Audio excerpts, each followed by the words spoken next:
you see a lot of houses around the Manhyia Palace, very large area which is dominated by the Hausa people.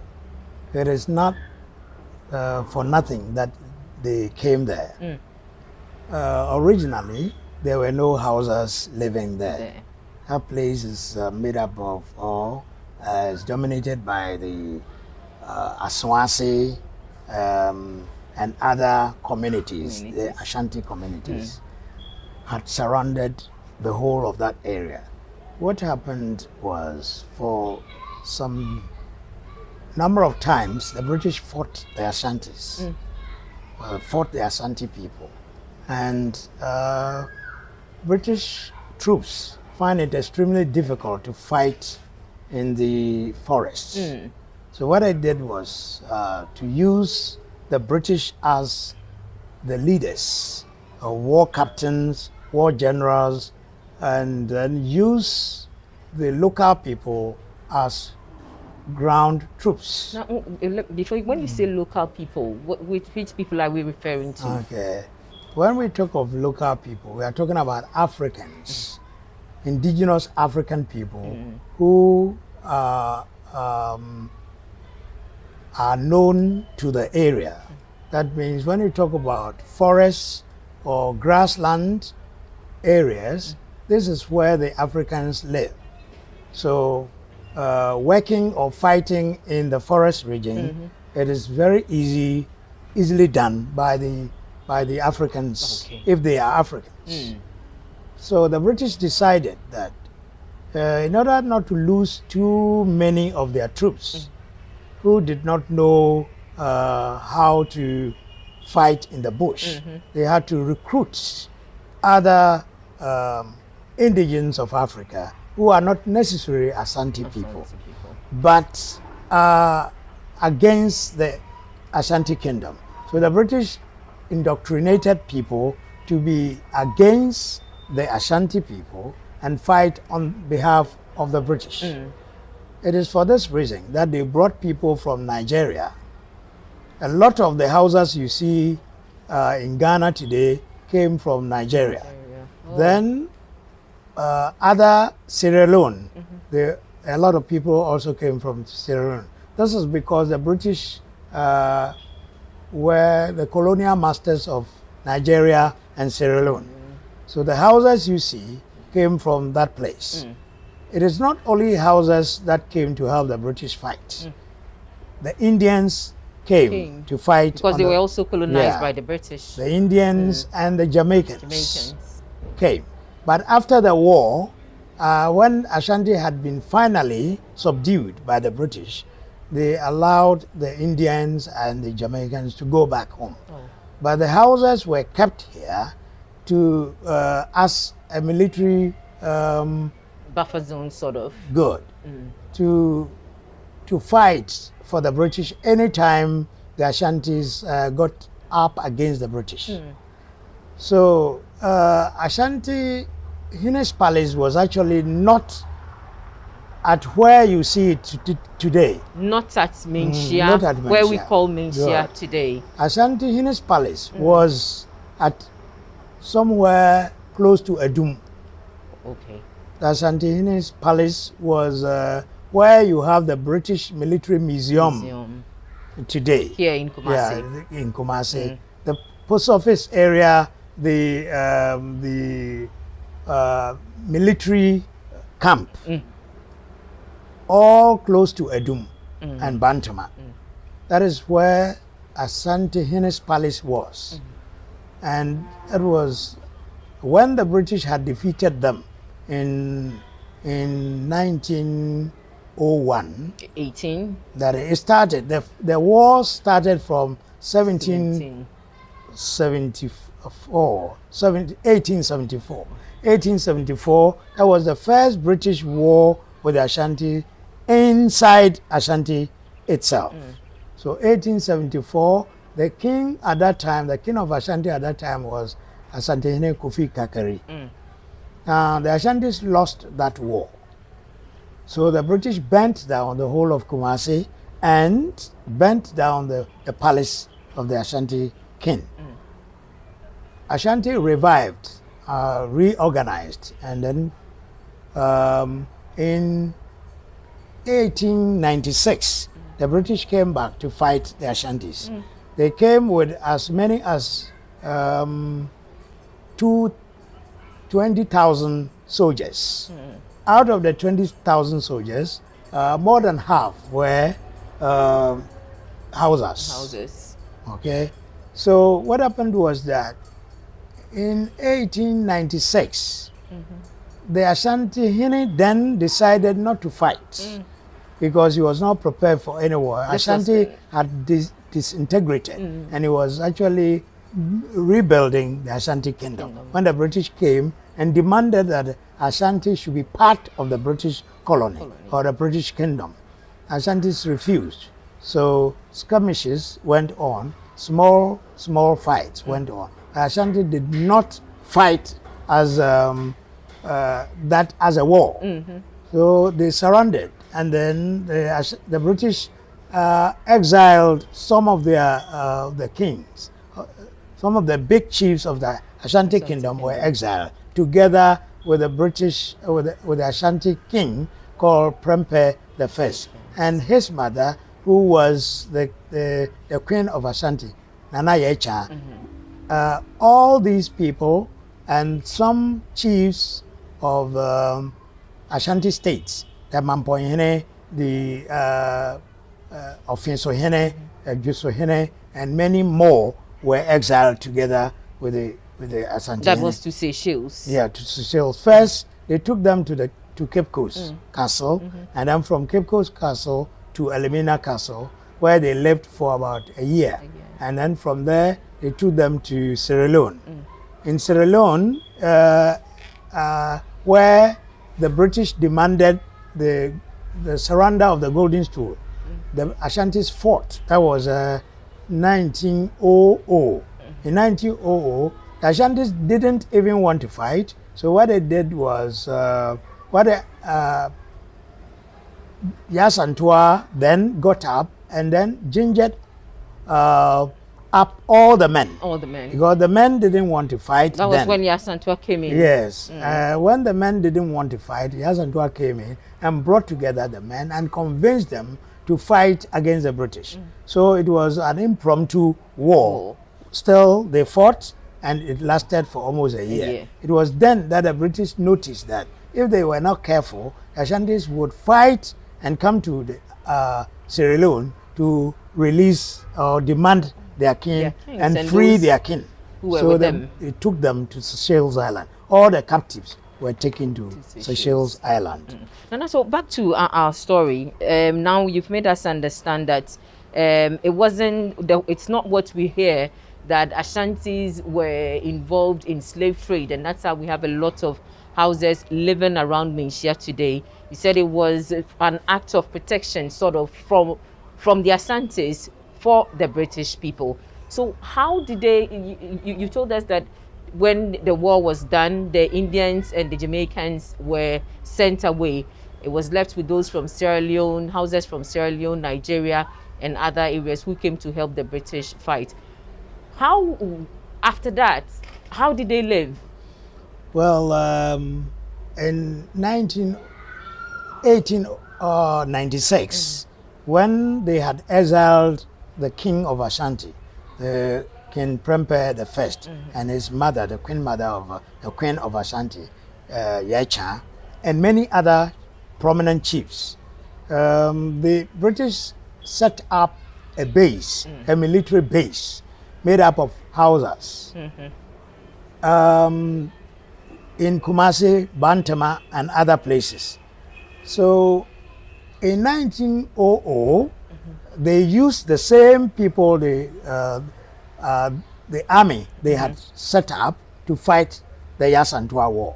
And after the Yaa Asantewaa War, the Ashantis surrendered completely. They surrendered completely. And when they surrendered completely, the British then decided to set up a full military base, not only one, military bases within the Ashanti Kingdom. And these were made up of the Hausa uh, uh, troops, people who came from Nigeria and Sierra Leone, full of houses. Apart from the local people the local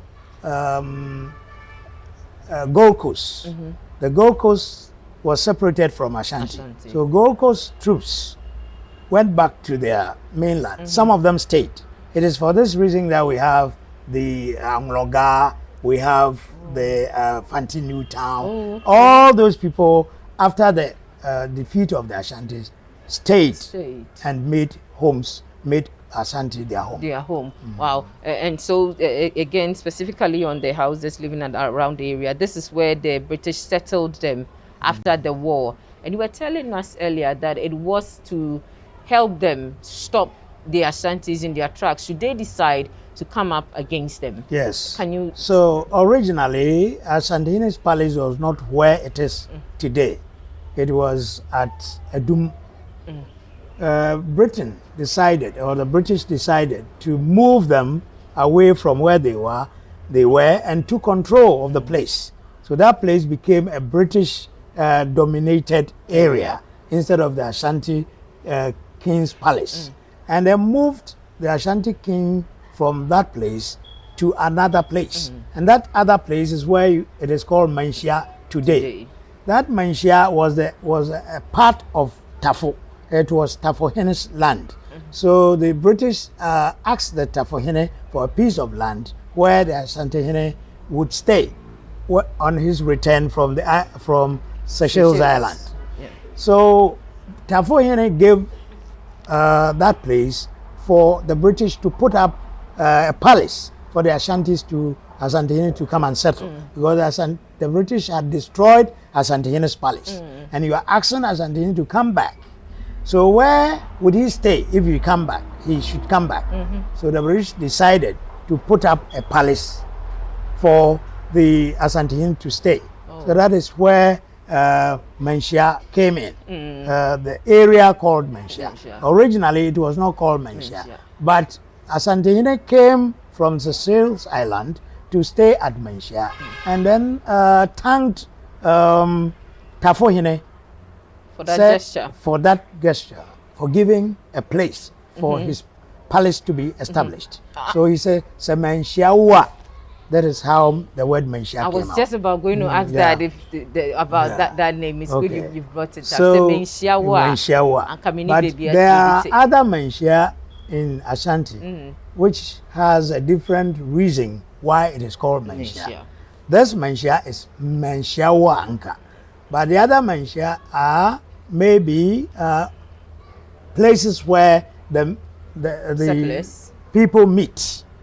That is, Ashanti had points where they met to decide on their wars. So those areas were also called Manhyia. Or Manhyia. Manhyia. Oh, okay. So it's clear difference. So we have about 3 or 4 Manhyia within the Ashanti community.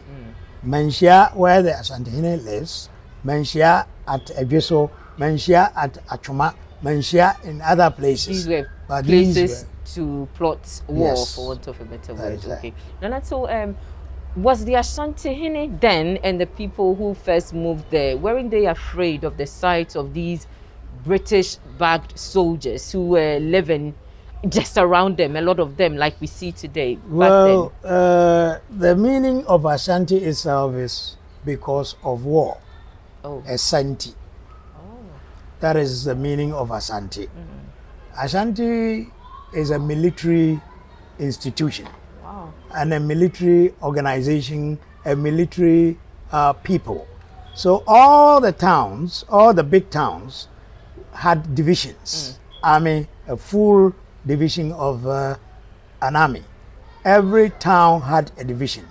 So Bekwai, Jaben, Kokofu, Mampong, Ofienso, all these were divisions of the Ashanti army.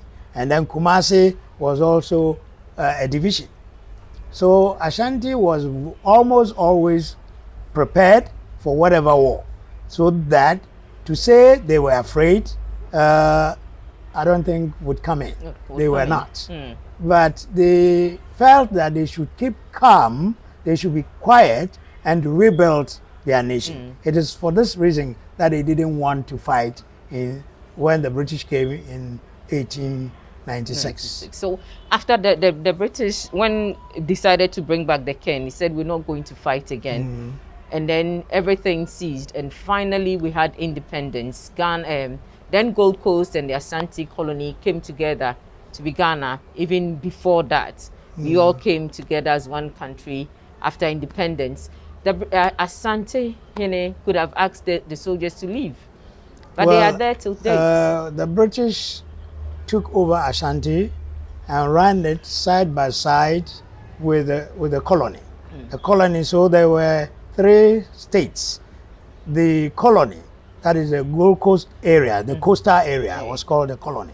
The Ashanti area, together with Buno, Ahafo, and all the other getting to the northern part of Ghana, were all called the Ashanti Kingdom. So they have Ashanti Kingdom, the Gold Coast colony, and the Northern Territory. So they ran these 3 states until independence. So when the independence came, Ashanti was part of the British colony. So 3 British colonies, the Gold Coast, the Ashanti Kingdom, and the Northern Territory. It was this which they handed over to the leader of the Gold Coast, or the leader of the independent, Kwame Nkrumah.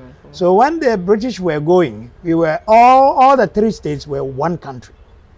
So if you were one country, you were no more independent to ask another person to go or to leave your country. The country was Ghana. So if it was Ghana, it was the leaders of Ghana that could make a decision who should go and who should stay. But they said after the independence, whoever was staying in Ghana was a Ghanaian.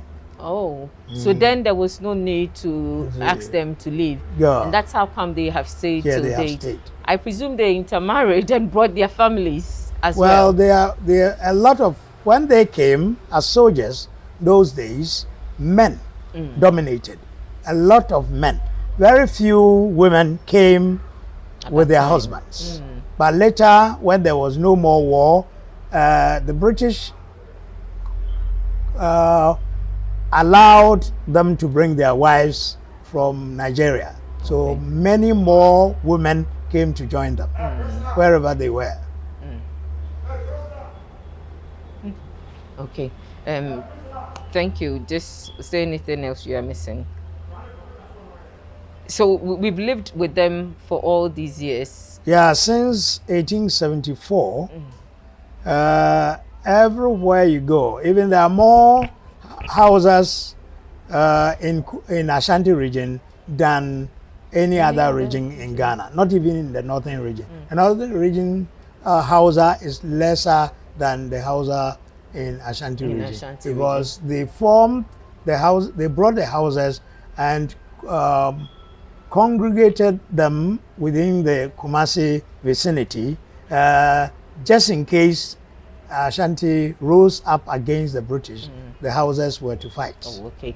So it is never true and it is false that these people live around this area because they were kind of providing security for either the Asante at that time, or they were brought there because the Asante Kingdom brought them in there as slaves to help build the Asante Kingdom.